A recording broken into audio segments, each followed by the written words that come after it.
Role player. In this video we talk about role player, which is a combination of dice game and Euro game. In some games you build a civilization, in other games you build a deck. Here you build a character. That's great. Parents are gonna love to play this game with their kids. Let's build some character now. But it's not the kind of character. It is the kind of character that you find in storytelling, in fiction, and in role playing in particular.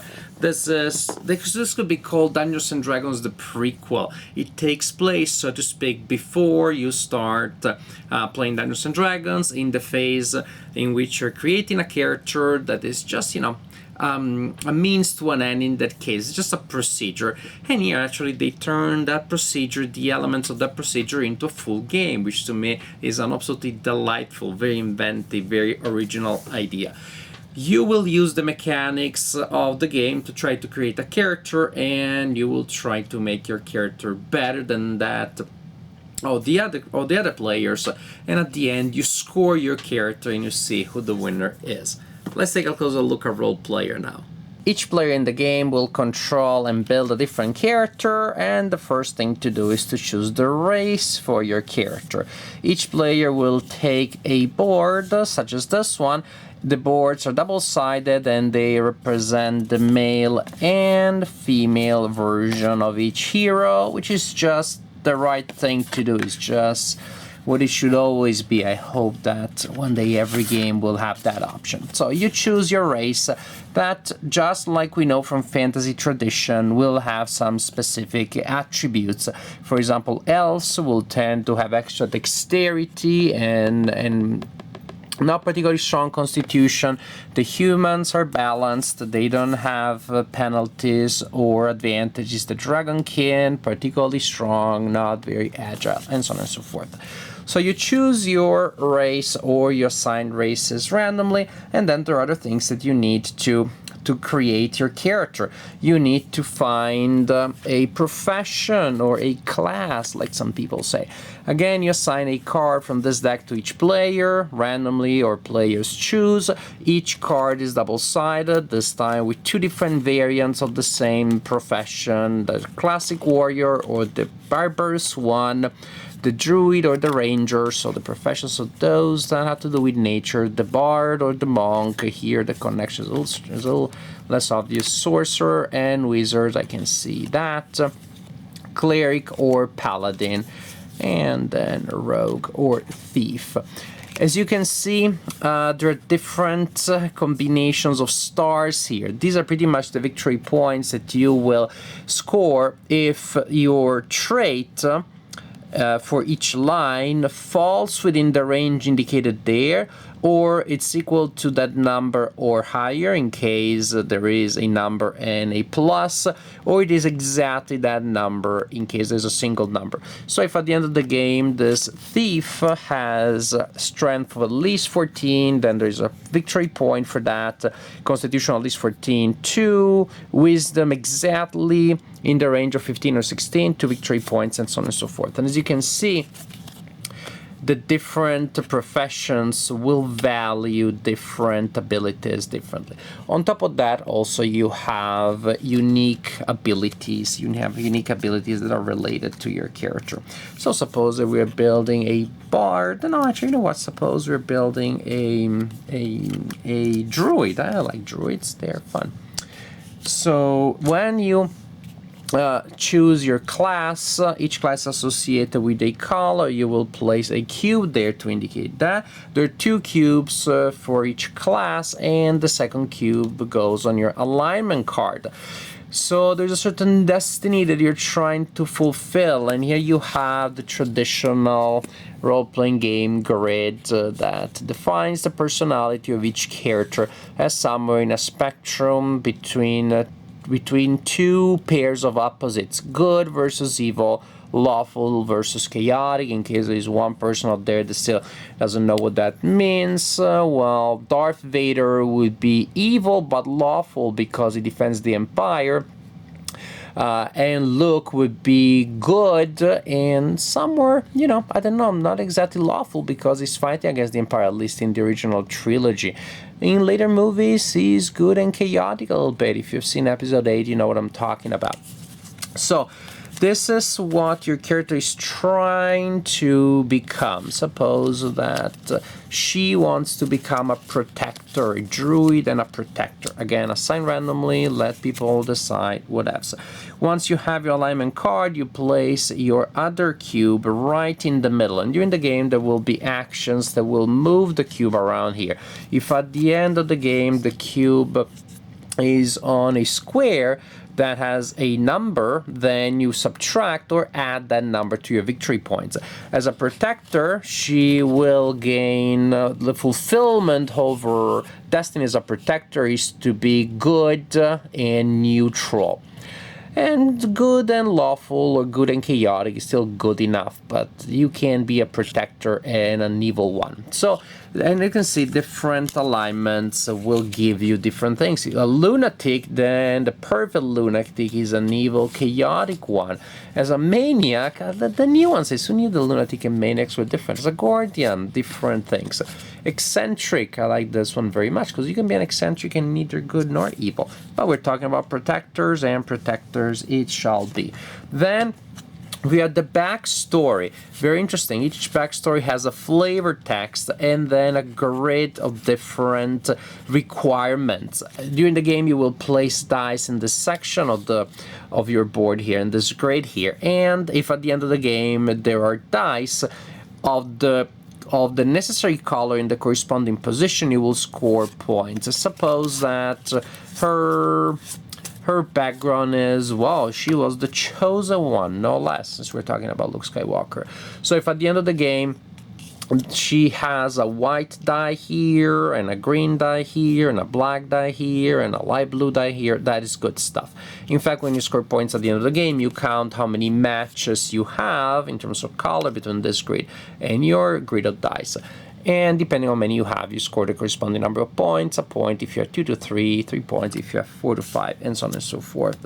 Dice, where do those dice come from? From this nice bag here, which is chock full of dice of different colors.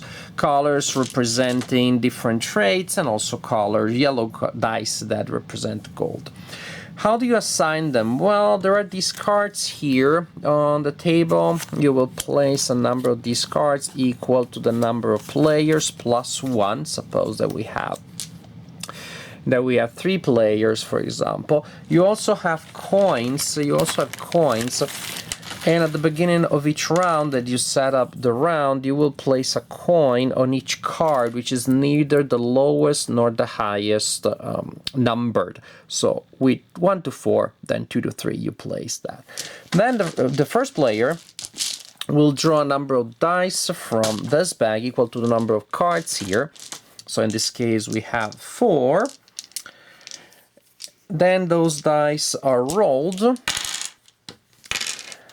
Those dice are rolled, and they're placed on these 4 cards in order from lowest to highest. In case there is a tie, then the first player, that is the one that drew and rolled dice from the back, will decide the order in which they go. You know what? To make it a little more interesting, we'll do it like so. Then pretty much players will alternate in turn order, selecting their die and the card. In case they select a card with a coin, they also add the coin to their personal supply of money. So players will select these cards. And after that, they will resolve the dice and they will perform actions in turn order. So actually, the turn order, there's a turn order which is standard to determine who gets the bag and who gets to choose a card, but then you resolve the card in the turn order that is determined by the numbers from lowest to highest. So then the card number 1 always gets the lowest number, but that card gets to resolve their actions first. When you resolve an action, your action, the one that is determined by your card, you will place the die that you just acquired somewhere on your grid. When you place it in you need to place it in a specific row. Each slot corresponds to a row, but in the row that you place it in, it has to be in the leftmost position. Remember that there will be some dice that will already be there at the beginning of the game during setup, and then suppose that I want to add this die here to my grid. If I add it here, I have to add it here, not here. And then I can get there. I can get there gradually. Ooh, I like a red die there because that is my thing. My thing there. Now, since this is like my own darn board, I place the die on my board and you place your die on your board, who cares about the order in which we resolve things, right?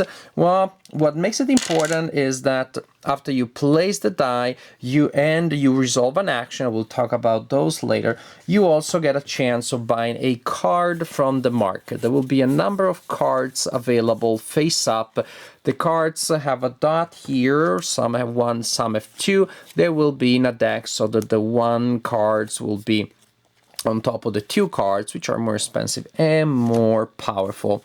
Also, there are other reasons why, because there are certain sets and you don't want the cards of a certain set to be all on top or at the bottom, so they're spread across the 2 halves of the deck. So you will get a chance of buying a card.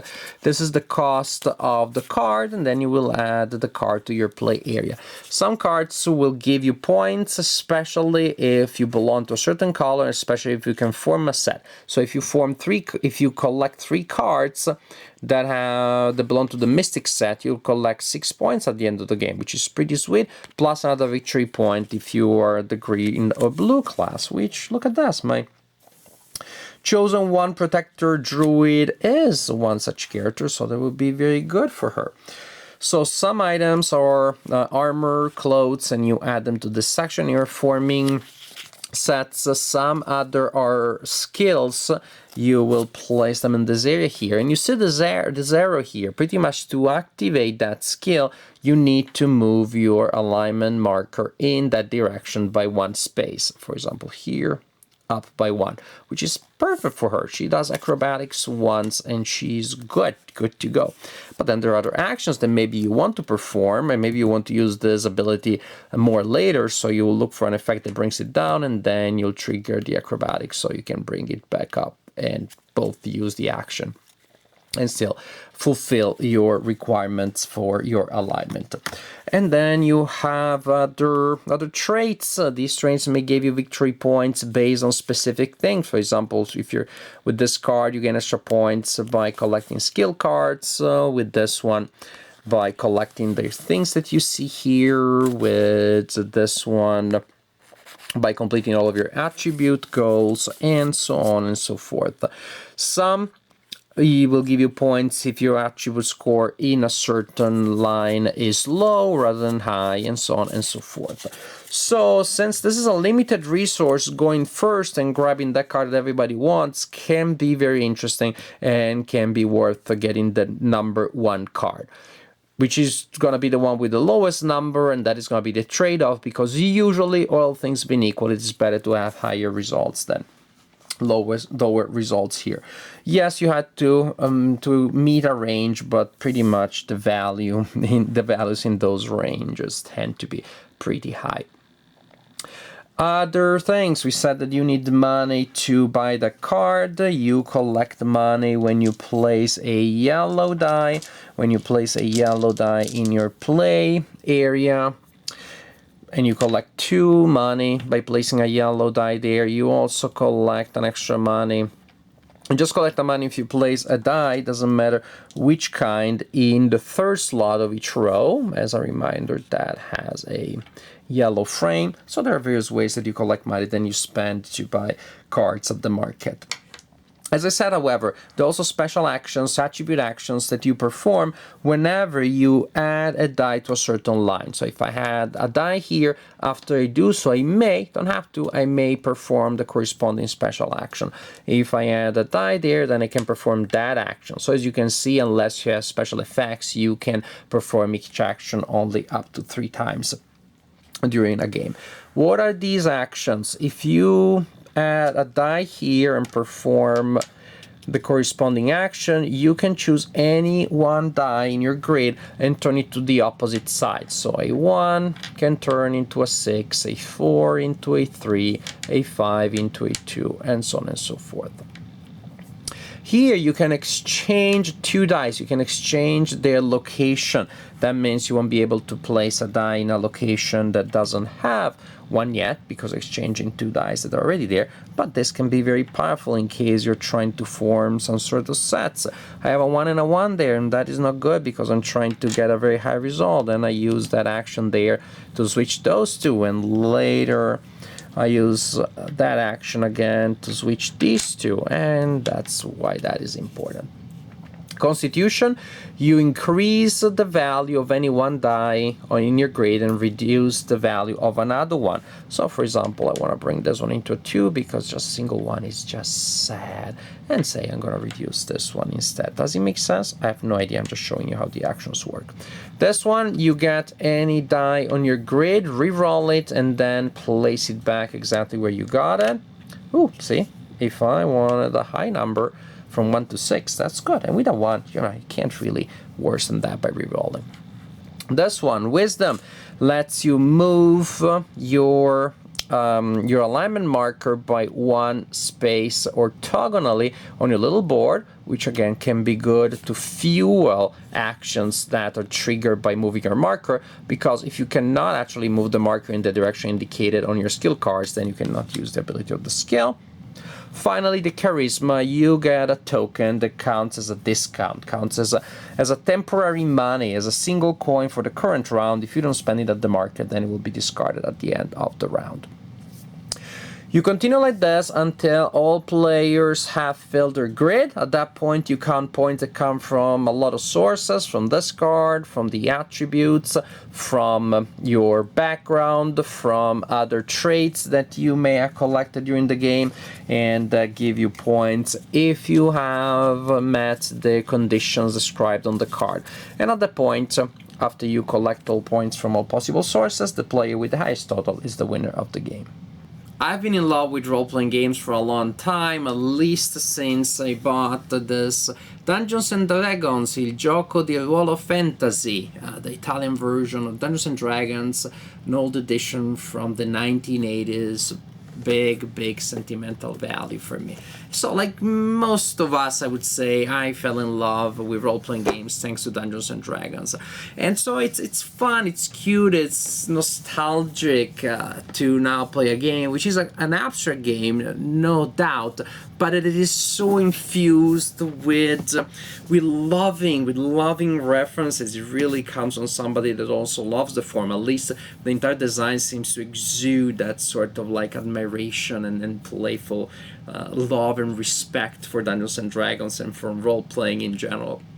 So much so that actually I do believe that this game could even be used in combination with actual role-playing, because you are placing dice in this or that way in order to score points. You will select a certain trait because based on what you already have, you think that by doing certain things, you'll be able to score a lot of points. If you decide to be foolish or stubborn or steadfast or that kind of stuff, it will be to score points. Again, it's not the narrative that drives gameplay, it is scoring points. And yet, the resulting characters, the ones that I created playing the game, they felt so compelling. They felt so interesting. I felt like I like to use this character here. This crazy character, which may not be the character that I had already planned to design, but precisely because of that, then it seemed interesting. It seems interesting to play because, you know, when you are a kid, then you're just fulfilling fantasies. You are creating a character which is all that you're not, but you would like to be, all that you dream about being able to do, your character can do. But now as you become an adult and a more sophisticated role player, actually there's great joy and great depth to be explored in getting out of your comfort zone and playing characters that are not exactly what you want them to be, that have certain elements that do not belong to you, and now you're relating with them, with these elements. It can be really fun. I feel like really using some of those characters, take a picture, or just record what the character is like, backstory, attributes, and all that, and then use them in an actual campaign of a role-playing game. That's how much I like the theme. It's a strange case in which the theme may be technically tacked on, because if you didn't have the theme, the game would still be interesting. And yet at the same time, I'm very happy that the theme is there because, again, it may not be integral to gameplay, but it adds a dimension of fun, of entertainment that I found absolutely delightful, that I found really, really interesting. So it's a strange case of a theme that is not organic, but it does add to the experience. And to me, that is great. It's unusual to have that combination. Usually it's kind of like irritating when you see that the theme is not essential. I would almost say it's not essential to this particular engine of rules, but it is essential to make this game much more fun than otherwise it would be. Because per se, if we're just talking about the engine, about the ludic elements, about the design itself, then the game is very similar to Sagrada.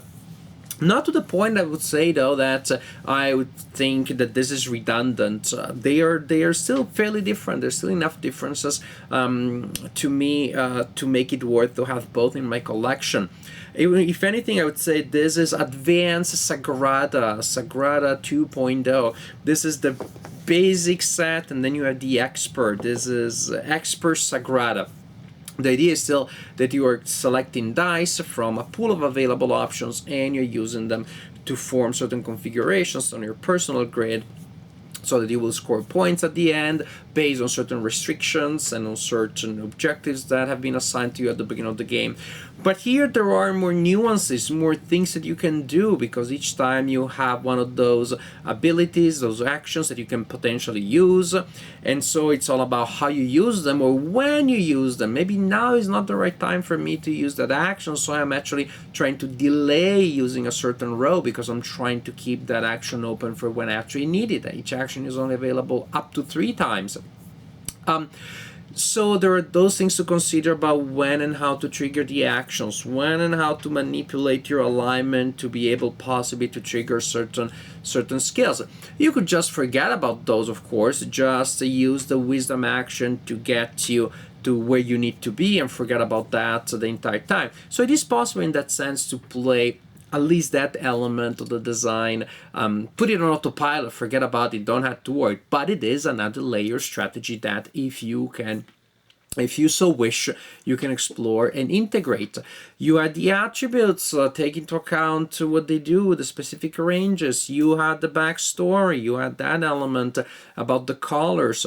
Then, of course, you have those cards that will give you different things. If, for example, all the numbers in a certain row are the same. Now, if you're going for an 18 on a certain trait, that card is useful because then you're killing 2 birds with a stone or 2 dragons with a stone, 2 rock birds with a rock.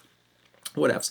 Again, so you're trying to find these synergies to score as many points as possible with the overall not large number of actions and turns that you have in the game. I want to go first and get the number that is not that great. I'm going to go last and get that number which really helps me. That may depend on what is available on the market and what I see that the players may want. No one seems to be wanting the mystic item or the chain mail. Then maybe it's okay if I go a little later. Chances are that even if I really want it, they won't get it. Again, the trade-off. There's one die out there of the color that I need to complete a certain set, but the number is not great. What do? Do I give up on the numerical range, trying to score that color right there? Do I try to figure out a way of, yes, now I'm placing a die of the right color, check, to score in the backstory. Not good for the number itself, but then I'm going to use an action to change it, to modify it. So many decisions that you have to make. If this game was entirely abstract, it didn't have any reference, any adorable, really adorable reference to Dungeons and Dragons, it'd be fine. It would be a solid design. Again, if they called it Sagrada Expert, it would be a solid engine. On top of that, as I said, you have the theme, which is not connected to the design, but it is so much fun. It had so much fun. So I really like Role Player. It's an original take on dice games. because of the connection with the theme. It is an original take on role-playing games, although it's not a role-playing game, but the idea that you have a game before the game, a whole prequel. But in general, it is a very solid dice game. If you like Sagrada and you want to have an extra level of complexity, an extra level of challenge, then definitely is a game that you can enjoy, even if you never played Dungeons and Dragons or Pathfinder or any role-playing game and you have no interest whatsoever in the form.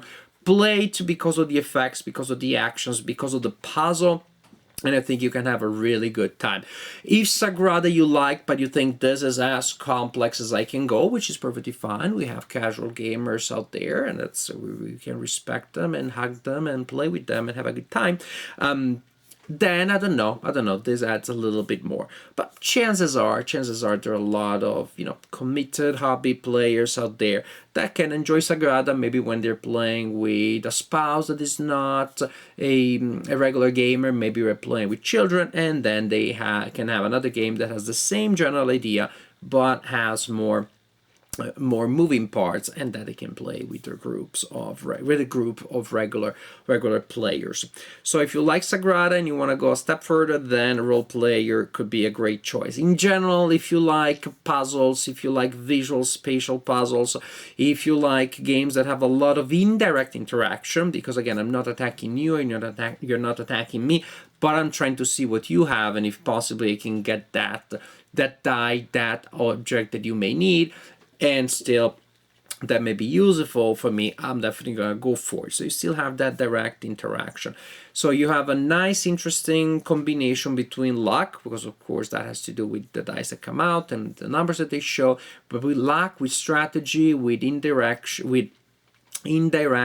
interaction, with short-term planning and long-term planning. All of these things that really make a design interesting, you find them here.